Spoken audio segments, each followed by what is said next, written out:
प्रीति भावितम् तं नमामि देवदेव रामकृष्णमीश्वरम् आदितेयविहरं शूरारिदैत्यनाशकम् साधुशिष्टकामदं महिषुभारहारकम्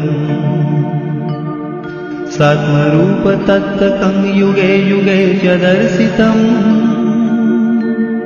तं नमामि देवदेव रामकृष्णमीश्वरम् सर्वभूतसर्गकर्मसूत्रबन्धकारणम् येन कर्म पापपुण्यतारतम्य साधनम् बुद्धिभाषसाक्षिरूप सर्वकर्मभासनम्